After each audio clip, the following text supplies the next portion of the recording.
안녕하세요. 원코리아TV 송보경입니다. 우리가 주택을 매수할 때 대부분은 은행 대출을 함께 진행하게 됩니다. 주택 가격이 워낙 높기 때문에 은행 대출 도움 없이 집을 사는 경우는 거의 없는 것 같아요.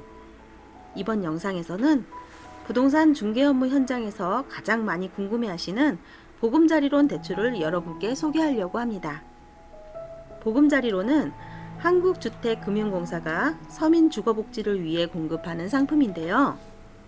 2% 초반의 저렴한 금리로 공급하는 주택담보대출 상품이랍니다.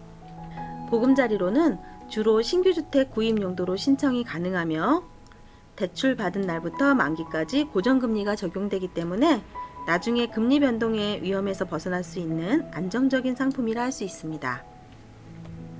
하지만 보금자리론은 일반 시중은행의 금리보다 저렴한 대신에 대출 요건을 까다롭게 하고 있답니다. 담보주택 시세가 6억 원을 초과하거나 대출금이 3억 원이 넘게 필요한 경우에는 아예 보금자리론으로는 대출 신청이 안 되는 것이죠. 어렴풋이 대출이 가능한 줄 알고 필요한 서류를 잔뜩 준비했는데 아예 대출받을 자격이 안 된다거나 원하는 만큼 대출이 안 돼 실망하는 경우가 종종 발생합니다. 그래서 이러한 실수를 줄이도록 보금자리론 대출을 받기 위해 반드시 갖추어야 할 6가지 요건을 제가 간략하게 정리해 봤답니다. 6개의 필수 요건은 보시는 바와 같이 첫 번째로 국적, 두 번째 주택수, 세 번째 연소득, 네 번째 대상주택, 다섯 번째 대출금액, 마지막으로 신용 및 부채 상환 능력입니다. 각 항목별로 자세히 설명을 드려보겠습니다. 첫 번째로 국적은 만 19세 이상의 성인으로 대한민국 국민이어야 합니다. 여기에서 재외국민, 외국 국적 동포도 포함됩니다. 두 번째, 주택수는 부부 합산하여 무주택 또는 1주택이어야 합니다. 미혼인 경우에는 본인 기준으로 주택수를 산정하고요. 1주택자의 경우에는 일시적 2주택을 허용하며 기존 주택은 2년 이내 처분 조건입니다. 담보주택 소재지가 투기지역, 투기과열지구인 경우에는 1년 내 처분해야 합니다. 세 번째, 연소득은 7천만 원 이하여야 합니다. 미혼이면 본인만, 기혼이면 부부 합산입니다. 신혼가구는 부부 합산 연소득 8,500만 원까지 허용하되 주택 면적은 85제곱미터 이하여야 합니다. 여기서 신혼가구는 혼인신고일이 대출 신청일로부터 7년 이내이거나 결혼 예정자를 얘기합니다. 또한 다자녀 가구는 미성년 자녀가 1명인 경우 부부 합산 연소득 최대 8천만 원이고 미성년 자녀가 2명인 경우 최대 9천만 원이며 미성년 자녀가 3명인 경우 최대 1억 원까지 가능합니다.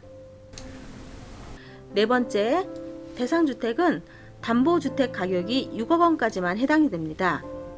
KB 시세와 매매가액 중 어느 하나라도 6억 원을 초과하면 안 된답니다. 대상주택은 등기부등본상 주택만 해당되므로 주거용 오피스텔의 경우에는 대상에서 제외되니 꼭 기억하시기 바랍니다. 다섯 번째, 대출 금액은 주택 담보가치, 즉 KB 시세의 최대 70% 범위 내에서 최대 3억 원까지만 가능하니 이 부분도 꼭 기억하셔야겠습니다. 미성년 자녀가 3명인 가구의 경우에는 최대 4억 원까지도 가능하답니다. 마지막으로 신용 및 부채 상환 능력입니다. 본인 또는 배우자가 한국신용정보원에 연체, 부도 등의 정보가 남아있거나 신용등급이 너무 낮을 경우 대출이 제한될 수 있습니다. 또한 채무자의 연간소득 대비 부채 상환 능력이 미흡한 경우에도 대출 부적격으로 판단될 수 있으니 한국주택금융공사나 주거래은행 등을 통하여 별도의 확인을 거친 후에 필요 서류를 준비하시면 좋겠다는 생각입니다. 지금까지 보금자리론 대출 시 꼭 갖추어야 할 요건 6가지를 간략하게 안내드렸습니다. 좀 더 상세한 정보가 필요하시면 한국주택금융공사 홈페이지를 방문하시거나 콜센터에 문의하시면 됩니다. 또한 가까운 공인중개사 사무실에 들러 은행 대출 상담사를 직접 소개받아 상담을 진행하시면 좀 더 시간과 수고로움을 덜 수 있지 않을까 추천합니다. 지금까지 원코리아TV 시청해 주셔서 감사합니다. 늘 건강 챙기시고 다음에 더 좋은 영상으로 찾아뵐게요.